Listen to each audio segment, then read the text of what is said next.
Hello friends, welcome to my YouTube channel. So guys, आज के इस वीडियो में हम लोग देखने वाले हैं जो आपका Allahabad high court group D का एग्ज़ाम होने वाला है जनवरी 2025 को। उसी के जनरल हिंदी के टॉप मोस्ट इम्पॉर्टेंट क्वेश्चंस को यहाँ पर डिस्कस करने वाले हैं।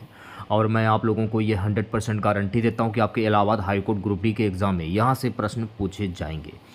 तो इस वीडियो को पूरा ज़रूर देखिए। वीडियो अच्छा लगे तो प्लीज़ वीडियो को लाइक और शेयर ज़रूर करें। और जो भी हमारे नए बच्चे हैं, जिन बच्चों ने चैनल को सब्सक्राइब नहीं किया है, तो प्लीज़ चैनल को सब्सक्राइब करके नोटिफिकेशन बेल ऑन करना ना भूलें। तो पहला क्वेश्चन देखेगा, इसकी पीडीएफ आप हमारे व्हाट्सएप ग्रुप से प्राप्त कर सकते हैं। व्हाट्सएप ग्रुप का लिंक मैंने इस वीडियो के डिस्क्रिप्शन में दे दिया है। पहला प्रश्न नंबर है, निम्नलिखित वाक्य में रेखांकित पद के सही पद भेद का विकल्प चयनित कीजिए। आज़ाद हिंद फौज में बहुत सैनिक थे। तो इसमें कौन सा संज्ञा पदबंध होगा? सर्वनाम पदबंध होगा, विशेषक पदबंध होगा, या क्रिया विशेषण पदबंध होगा? आज़ाद हिंद फौज में बहुत सैनिक थे, तो यहाँ हो जाएगा संज्ञा पदबंध। कैसे होगा वो भी जान लीजिए आप लोग। आज़ाद हिंद फौज में बहुत सैनिक थे, तो आज़ाद हिंद फौज में कितने सैनिक थे ये तो कोई कंफर्म नहीं है, इसलिए यहाँ पर जो है संज्ञा का प्रयोग किया जा रहा है, संज्ञा पदबंध का। तो आंसर जाएगा आपका ऑप्शन नंबर ए के साथ में। ठीक है प्यारे बच्चों, नेक्स्ट क्वेश्चन देखेगा। अगला प्रश्न क्या है? दूसरा, निम्नलिखित वाक्य में शब्द और पद का चयन करके सही विकल्प का चयन कीजिए।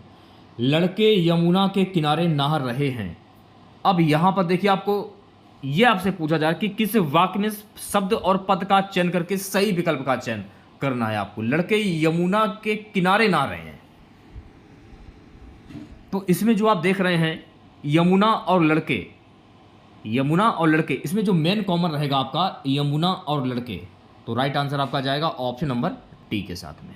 ठीक है, अगला प्रश्न देखेगा सभी बच्चे।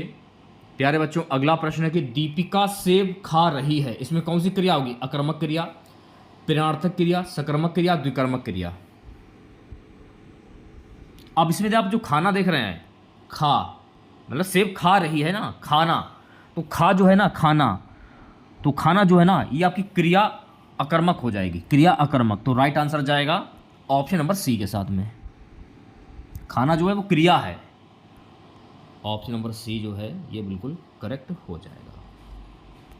प्यारे बच्चों, नेक्स्ट क्वेश्चन देखेगा। प्रश्न है, माली पौधों को पानी दे रहा है। इसमें कौन सी क्रिया होगी? आक्रामक क्रिया, सकर्मक क्रिया, द्विकर्मक क्रिया, या प्रश्नार्थक क्रिया? माली पौधों को पानी दे रहा है में देना क्रिया द्विकर्मक है, में देना द्विकर्मक है। पौधों में पानी, दो कर्म इस क्रिया के हैं, ये आपको ध्यान रखें। क्योंकि माली पौधों मतलब पौधे भी हैं और पौधों को पानी भी दे रहा है, माली भी है, पौधों को पानी भी दे रहा है, यानी यहाँ पर दो चीज़ों का प्रयोग किया जा रहा है। तो यहां पर हो जाएगी द्विकर्मक क्रिया। तो राइट आंसर आपका जाएगा ऑप्शन नंबर सी के साथ में। आशा करते हैं कि आप लोगों के समझ में आ गया होगा। माली पौधों को पानी दे रहा है, माली भी है, पौधे भी हैं, पौधों को पानी भी दे रहा है, यानी पौधों को पानी दे रहा है, माली दे रहा है। चलिए बढ़ते हैं नेक्स्ट क्वेश्चन की और अगला क्वेश्चन देखेगा सभी बच्चे। निर्देश प्रश्न संख्या 55 एवं 56 वाक्यों में सही भेद के विकल्प का चयन कीजिए। प्रश्न क्या है कि प्रधानमंत्री नरेंद्र मोदी का कहना है कि देश स्वच्छ है तो हम स्वस्थ हैं। इसमें कौन सा वाक्य होगा? सरल वाक्य, संयुक्त वाक्य, मिश्र वाक्य, या सरल संयुक्त? अब देखिए, प्रधानमंत्री भी, इसमें प्रधानमंत्री भी है शब्द, नरेंद्र मोदी का कहना है कि देश स्वच्छ है तो हम स्वस्थ हैं। प्रधानमंत्री भी है, इसमें नरेंद्र मोदी का भी प्रयोग किया जा रहा है, देश का भी प्रयोग किया जा रहा है, स्वच्छ का भी प्रयोग किया जा रहा है, और हम स्वच्छ का भी प्रयोग किया जा रहा है, यानी कि इसमें टोटल मिश्र वाक्य का प्रयोग किया जा रहा है। तो यहां पर आपका जाएगा ऑप्शन नंबर सी के साथ में, यहां पर हो जाएगा मिश्र वाक्य। चलिए बढ़ते हैं नेक्स्ट क्वेश्चंस की और प्यारे बच्चों, नेक्स्ट क्वेश्चन देखेगा। अगर आप लोगों ने अभी तक वीडियो को लाइक नहीं किया है तो वीडियो को लाइक कीजिएगा। क्या कर रहे हो आप लोग? मैं आपका निरंतर इंतजार करता रहा लेकिन आप नहीं आए। यहां पर कौन सा वाक्य होगा? सरल वाक्य, संयुक्त वाक्य, मिश्र वाक्य, या सरल या मिश्र? मैं आपका निरंतर इंतजार करता रहा, तो यहां पर कौन सा वाक्य हो जाएगा? तो मेरे प्यारे बच्चों, यहां पर हो जाएगा संयुक्त वाक्य। तो राइट आंसर आपका जाएगा ऑप्शन नंबर वी के साथ में। निर्देश प्रश्न संख्या मतलब साथ से वाक्यों को निर्देशानुसार रूपांतरित कर सही विकल्प का चयन कीजिए। प्रश्न क्या है, ध्यानपूर्वक देखेगा। अच्छे अंक प्राप्त ना करने के कारण मुझे दिल्ली विश्वविद्यालय में दाखिला ना मिला। संयुक्त, मैंने अच्छे अंक प्राप्त नहीं किए इसलिए मुझे दिल्ली विश्वविद्यालय में दाखिला नहीं मिला। ये आपका जो है बाकी सही हो जाएगा। तो राइट आंसर आपका जाएगा ऑप्शन नंबर ए के साथ में। सारे पढ़ने की जरूरत ही क्या है, पहला पढ़िए, आपके समझ में आ जाएगा कि कौन सा वाक्य सही है या कौन सा वाक्य गलत है। क्योंकि एग्जाम में इतना टाइम नहीं मिलता है कि आप पूरा ढंग से पढ़ सकें। आपको जो सही लगे, पढ़ने में आपको सही लग रहा है, उस पर आप टिक को आपको करना होगा। गलत पर आपको टिक नहीं करना है भूल से भी। निम्नलिखित संधि युक्त शब्द के संधि भेद का सही विकल्प चयनित कीजिए। प्रत्युत्तर, इसमें कौन सी संधि होगी, दीर्घ संधि, गुण संधि, यण संधि या वृद्धि संधि। अब देखिए, जब आप इसकी संधि करेंगे तो इसकी संधि क्या होती है, प्रति धन उत्तर, ये इसकी संधि होती है, प्रति धन उत्तर। ध्यानपूर्वक मेरी बात को सुनिएगा। इसको तो मान लीजिएगा छोटी ई, इसको मान लीजिएगा उ, ई प्लस उ मिलकर क्या बना, या बन गया। तो या नियम के अनुसार किस में आता है, ये मैंने आपको बताया था पिछले वीडियो में, ये आता है यण संधि में। तो राइट आंसर कहाँ जाएगा, राइट आंसर जाएगा सी ऑप्शन के साथ में, प्रत्युत्तर में हो जाएगी यण संधि। ऑप्शन नंबर सी जो है करेक्ट हो जाएगा। ठीक है, नेक्स्ट क्वेश्चन देखेगा। प्यारे बच्चों, अगला प्रश्न है कि वियोग गद्य काव्य किनकी रचना है। लक्ष्मी नारायण सुधांशु की, मैथिली शरण गुप्त की, श्री सुदर्शन की, विष्णु प्रभाकर की।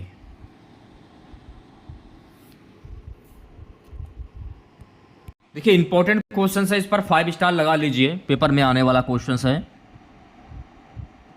लक्ष्मी नारायण सुधांशु की, तो राइट आंसर की अगर मैं बात करूं तो राइट आंसर आपका जाएगा ऑप्शन नंबर ए के साथ में। ठीक है, अगला प्रश्न देखेगा सभी बच्चे। प्यारे बच्चों, अगला प्रश्न है कि कोणार्क और पहला राजा किसकी प्रसिद्ध कृति है। अमृतलाल नागर, जगदीश चंद्र माथुर, मोहन राकेश, हबीब तनवीर। कोणार्क और पहला राजा किसकी प्रसिद्ध कृति है। तो मेरे प्यारे साथियों, कोणार्क और पहला राजा जो है ना, ये जगदीश चंद्र माथुर की कृति है।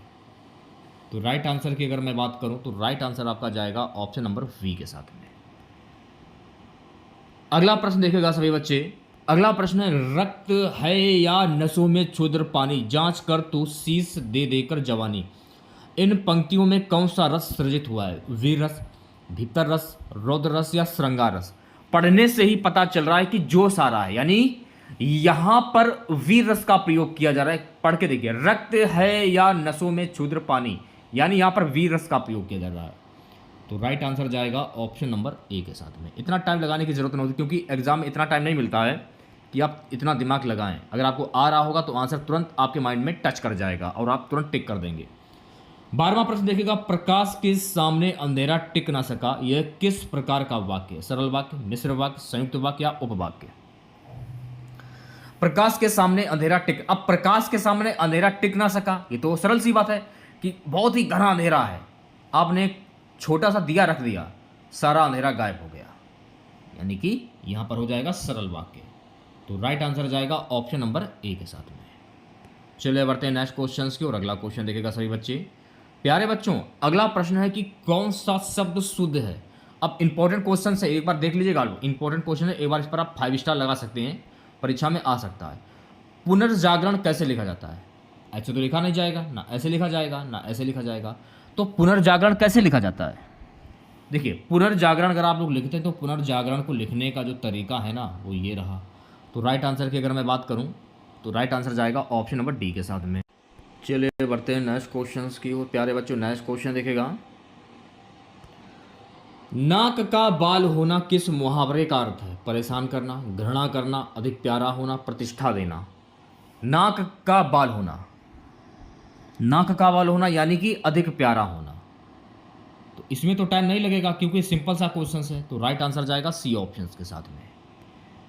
एग्जाम डेट आप लोगों की कभी भी आ सकती है, किसी भी वक्त। तो क्लासेस जो भी आप लोगों की अभी तक हो चुकी हैं, लगभग मैं आप लोगों को 62 इलाहाबाद हाई कोर्ट की जो क्लासेस मैं आपको बाकायदा करा चुका हूं और उसकी पीडीएफ भी मैं आप लोगों को दे चुका हूं।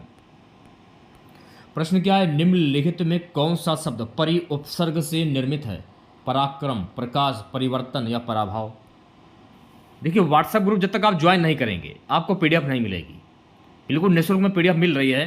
तो अगर आपको कोई चीज़ निःशुल्क में मिल रही है तो निःशुल्क के लिए अगर आपको ज्वाइन करना पड़ रहा है तो कोई बड़ी बात नहीं कि आप ज्वाइन ना करें, ज्वाइन कर सकते हैं। काफ़ी सारी पीडीएफ मिलती हैं आप लोगों को वहाँ पर बिल्कुल निःशुल्क में, कोई पैसा आप लोगों से नहीं लिया जा रहा है। लिंक वीडियो के डिस्क्रिप्शन में मिल जाएगा, जरूर ज्वाइन करें आप लोग। आप लोगों को फायदा ही होगा, नुकसान नहीं होगा आप लोगों को। कौन सा शब्द परि उपसर्ग से निर्मित है? परिवर्तन। तो राइट आंसर जाएगा आपका सी ऑप्शन के साथ में। और अब इस ये वाला क्वेश्चन देखेगा, अब इस वाले क्वेश्चन में देखिए जैसे कि परि उपसर्ग से निर्मित शब्द कौन सा होगा? परिवर्तन। ये तो मैंने आपको बता दिया है। तो मैंने आपको एक बात और बताई कि स्टार्टिंग का जो शब्द होता है वो आपका उपसर्ग होता है और लास्ट वाला जो शब्द होता है वो आपका प्रत्यय होता है। अब बात हो रही है यहाँ पर परि की। पराक्रम में तो होगा नहीं, प्रकाश में भी नहीं होगा, पराभाव भी नहीं, लेकिन परिवर्तन में परि स्टार्टिंग का शब्द देखिए परि दिया जा रहा है इसमें, इसलिए सी ऑप्शन सही हो जाएगा। ठीक है, नेक्स्ट क्वेश्चन देखेगा प्यारे बच्चों। नेक्स्ट क्वेश्चन हमारा आकाश से संबंधित के लिए एक शब्द क्या होगा? आकाश से संबंधित के लिए एक शब्द आकाशीय, पार्थिव, सामुद्रिक या सौर? आकाशीय, आकाश से संबंधित के लिए एक शब्द आकाशीय होगा, ये थोड़ी होंगे। राइट आंसर क्या हो जाएगा? ऑप्शन नंबर ए।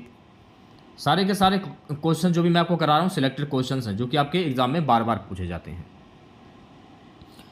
निम्नलिखित में से किस शब्द में गुण संधि नहीं है? आपसे ये पूछा जा रहा है कि किस शब्द में गुण संधि नहीं है? नरेंद्र, परमेश्वर, परोपकार या विद्यार्थी?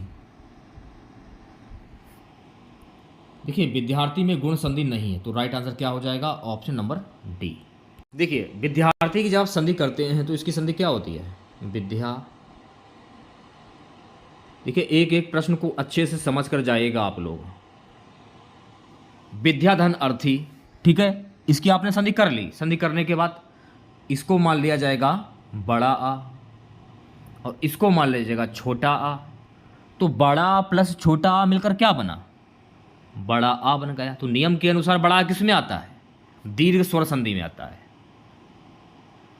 तो विद्यार्थी में दीर्घ स्वर संधि होगी, ना कि गुण स्वर संधि होगी।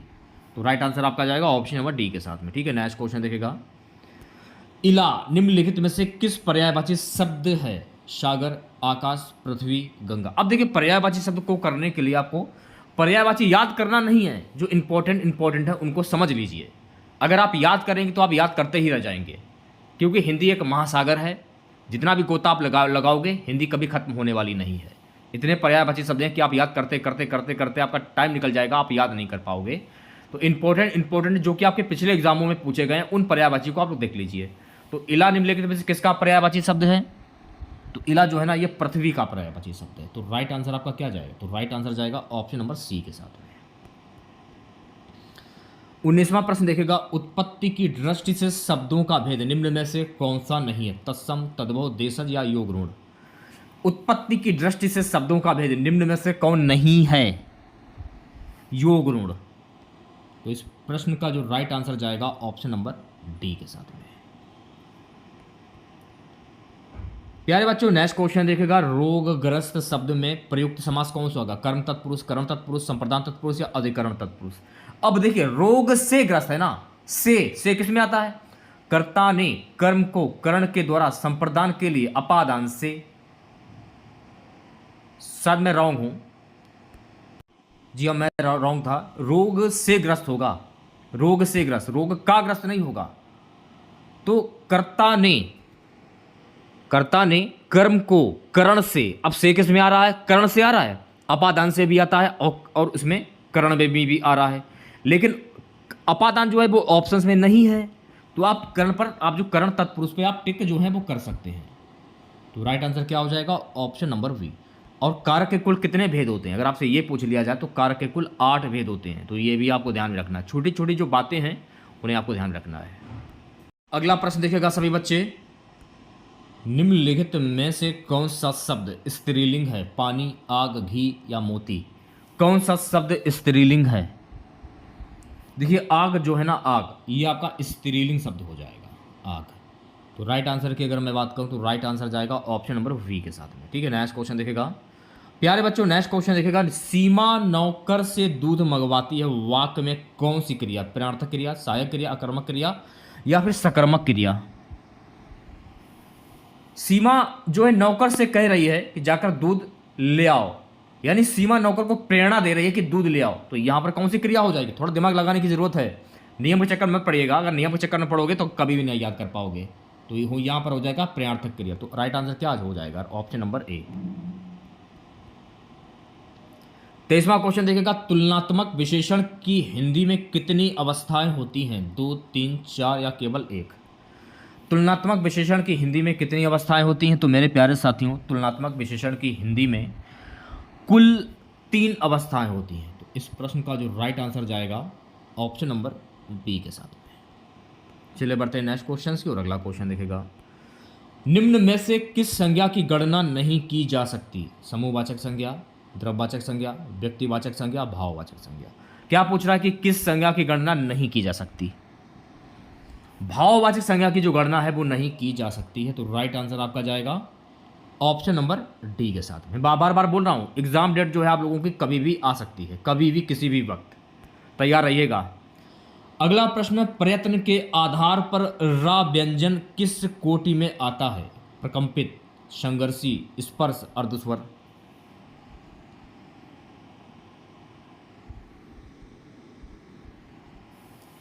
प्रयत्न के आधार पर रा व्यंजन जो है ना, यह प्रकंपित कोटि में आता है।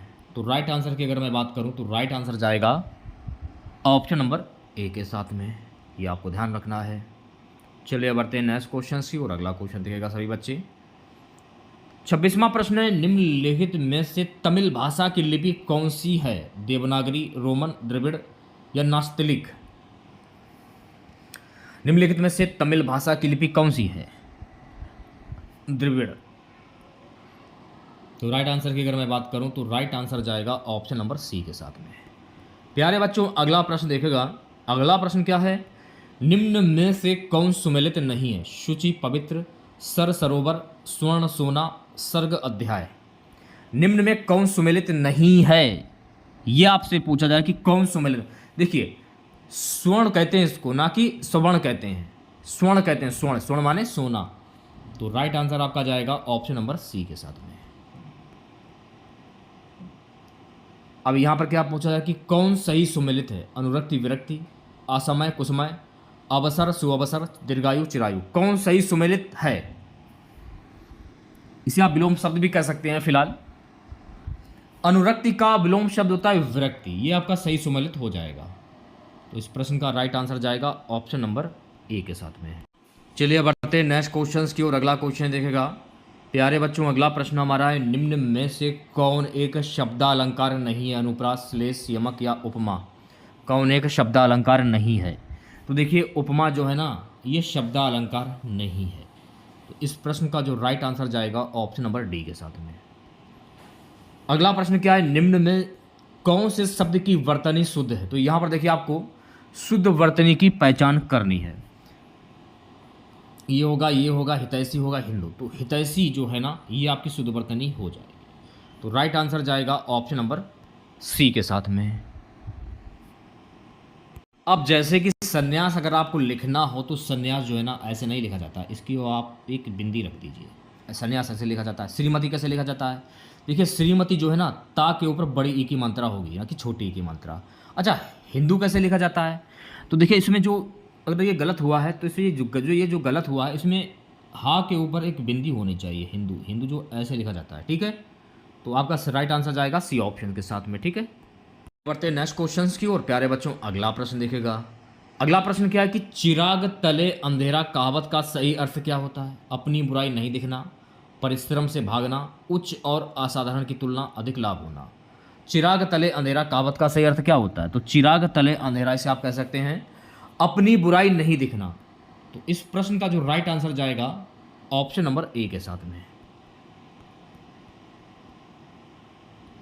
32वां प्रश्न क्या है कि मूर्ख धनवान किस लोककृति को चरितार्थ करता है? आंख का अंधा नाम नयन सुख, आंख का अंधा गांठ का पूरा, आंख आगे नात ना पीछे पगा, नाच ना जाने आंगन टेढ़ा। आप ये भी कह सकते हैं कि मूर्ख धनवान ये किस मुहावरे को चरितार्थ करता है? आंख का अंधा गांठ का पूरा। तो इस प्रश्न का जो राइट आंसर जाएगा ऑप्शन नंबर बी के साथ में। चलिए बढ़ते हैं नेक्स्ट क्वेश्चन की और अगला क्वेश्चन देखेगा सभी बच्चे। सबका अपनी अपनी मर्जी से काम करना किस लोककृति का अर्थ है? अपनी ठफली अपना राग, आप डूबे तो जग डूबा, खग जाने खग की ही भाषा, अकल बढ़िया भैंस। सबका अपनी अपनी मर्जी से काम करना किस लोकतृति का अर्थ है, या ये भी कह सकते हैं किस मुहावरे का अर्थ है? अपनी डपली अपना राग। तो इस प्रश्न का जो राइट आंसर जाएगा ऑप्शन नंबर ए के साथ में। प्रश्न संख्या 34 और 35 निम्नलिखित प्रत्येक वाक्य के नीचे 4 विकल्प दिए गए हैं। इनमें कोई विकल्प उक्त वाक्य का शुद्ध रूप है, उसका चयन करना है आपको। मैंने रोटी खाया, तो मैंने रोटी खाया, ये तो आप कहेंगे नहीं कि मैंने रोटी खाया, आप क्या कहेंगे? खाना खाने के बाद आप क्या कहते हैं? मैंने रोटी खाई, ये इसका शुद्ध वाक्य हो जाएगा। तो राइट आंसर क्या हो जाएगा? ऑप्शन नंबर ए। अगला प्रश्न देखिएगा, वहां भारी भरकम भीड़ जमा थी, ये तो कहेंगे नहीं कि वहां भारी भरकम भीड़ जमा थी, तो आप यही कहेंगे ना कि वहां भारी भीड़ जमा थी, भरकम नहीं कहेंगे, वहां भारी भीड़ जमा थी। तो इस प्रश्न का जो राइट आंसर जाएगा ऑप्शन नंबर ए के साथ में। अब देखिए यहां पर आपको शुद्ध वर्तनी की पहचान करनी है। तो शुद्ध वर्तनी आजीविका, आजीविका कैसे लिखा जाता है? आजीविका को लिखने का जो तरीका है ना वो ये रहा, आजीविका ऐसे लिखा जाता है। तो राइट आंसर की अगर मैं बात करूं तो राइट आंसर जाएगा ऑप्शन नंबर डी के साथ में। अगला प्रश्न क्या है गाइस कि इनमें से किस शब्द की वर्तनी अशुद्ध है? यहां पर देखिए आपको अशुद्ध वर्तनी की पहचान करनी है। मनोकामना, मनोकामना ये आपकी अशुद्ध वर्तनी हो जाएगी। तो राइट आंसर क्या हो जाएगा? तो राइट आंसर आपका जाएगा ऑप्शन नंबर ए के साथ में। मनोकामना जब आप लिखते हैं तो इसको मनोकामना नहीं कहते हैं वैसे तो, इसको कहते हैं मन कामना, इसको कहते हैं मन कामना, ऐसे लिखा जाता है इसको, इसकी शुद्ध वर्तनी ये हो जाएगी। ठीक है, अगला प्रश्न देखिएगा सभी बच्चे। प्यारे बच्चों अगला प्रश्न है, देवनागरी किस भाषा की लिपि नहीं है? हिंदी, नेपाली, मराठी, उर्दू। देवनागरी किस भाषा की लिपि नहीं है? देखिएगा देवनागरी जो है ना ये उर्दू भाषा की लिपि नहीं है। तो राइट आंसर की अगर मैं बात करूं तो राइट आंसर आपका जाएगा ऑप्शन नंबर डी के साथ में। 39वां प्रश्न देखेगा, शंबल में कौन सी ध्वनि है? संप्रक, संयुक्त, युमक, इनमें से कोई नहीं। शंबल में कौन सी ध्वनि है? तो शंबल में जो है ना संप्रक ध्वनि हो जाएगी। तो इस प्रश्न का जो राइट आंसर जाएगा ऑप्शन नंबर ए के साथ में। अगला प्रश्न देखिएगा, निम्न में से किस शब्द की वर्तनी शुद्ध है? मूत्राशय, मूत्राशय कैसे लिखा जाता है? मूत्राशय, मूत्राशय को जो लिखने का जो तरीका है ना वो ये रहा, मूत्राशय ऐसे लिखा जाता है। तो इस प्रश्न का राइट आंसर हो जाएगा ऑप्शन नंबर ए। अगला प्रश्न देखिएगा सभी बच्चे, 41वां प्रश्न, अमरस किसका पर्यायवाची शब्द है? प्रेम, दया, संतोष या क्रोध। अमरस किसका पर्यायवाची शब्द है? देखिए अमरस जो है ना ये क्रोध का पर्यायवाची शब्द है। किसका पर्यायवाची शब्द है? क्रोध का। तो इस प्रश्न का जो राइट आंसर जाएगा ऑप्शन नंबर डी के साथ में। अगला प्रश्न देखेगा, मदन शलाका किसका पर्यायवाची शब्द है? कौवा, चिड़िया, कोयल या कबूतर। इसमें मैं आपको क्या बताऊं ना, इसमें कोई नियम का प्रयोग होगा ना कोई इसकी परिभाषा है, सिर्फ प्रैक्टिस करके ही आप इसको कर सकते हैं। मदन शलाका किसका पर्यायवाची शब्द? देखिए मदन शलाका जो है ना ये कोयल का पर्यायवाची शब्द है। तो वैसे इसका राइट आंसर हो जाएगा ऑप्शन नंबर सी।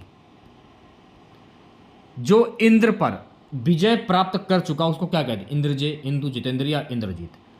देखिए मेघनाथ जो था उसने इंद्र पर विजय प्राप्त की थी, तो इंद्रजीत को मेघनाथ को बोला जाता था इंद्रजीत। तो जो इंद्र पर विजय प्राप्त कर चुका उसको कहते हैं इंद्रजीत। तो राइट आंसर हो जाएगा ऑप्शन नंबर डी।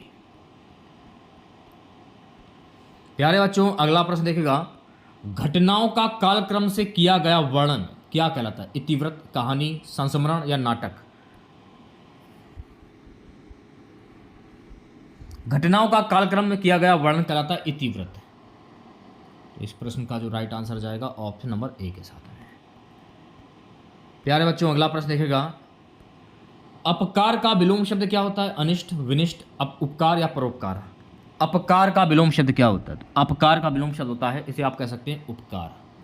तो राइट आंसर की अगर मैं बात करूं तो राइट आंसर आपका जाएगा सी ऑप्शन के साथ में। चलिए बढ़ते हैं नेक्स्ट क्वेश्चन की ओर। अभियुक्त का विलोम शब्द क्या होता है? निरपराध, योगी, भोगी, अभियोगी। अभियुक्त का विलोम शब्द क्या होता है? तो अभियुक्त का विलोम शब्द होता है मेरे प्यारे साथियों निरपराध। तो इस प्रश्न का जो राइट आंसर जाएगा ऑप्शन नंबर ए के साथ में। चलिए बढ़ते हैं नेक्स्ट क्वेश्चंस की ओर। अभिभावक में कौन से उपसर्ग का प्रयोग हुआ है?